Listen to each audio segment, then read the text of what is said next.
By the time you see this, I will have spoken to the annual conference of Campaigns and Elections magazine, something that I do every couple of years, and I like to lay out some new ideas.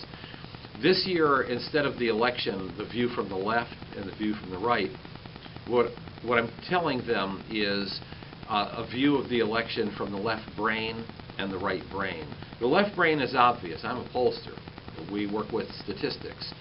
I have laid out in great detail, even on these pages and in other videos, where the president stands data-wise among key groups, like young voters, trouble.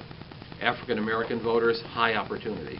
Latino voters, very high opportunity. Creative class voters, very high opportunity.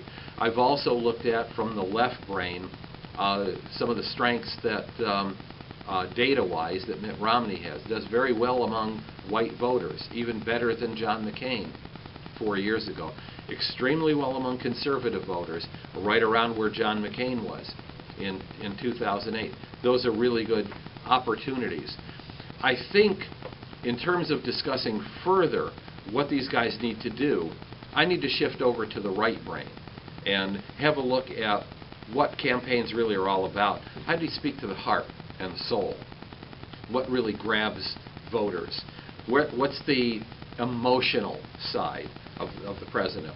Well, first of all, I know the president wants to talk about the economy, and he has to, he should. He has to set the table for his agenda and make the issue a real contrast.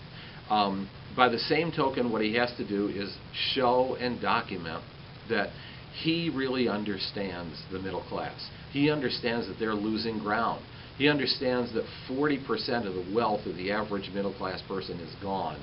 He understands that in a consumer society, we are not going to be uber consumers anymore. He's got to understand and show that he understands that. Meanwhile, every time he talks about jobs, it can't be about statistics. It has to be about, what does that job mean to you? You as the head of the family, you as part of the family. How does that put food on your table? More importantly, how does it give you hope? Now, this is where Barack Obama started in the first place. Hope and vision. And, you know, he did get chastised by folks like Sarah Palin. How's that hopey-changey thing working out for you?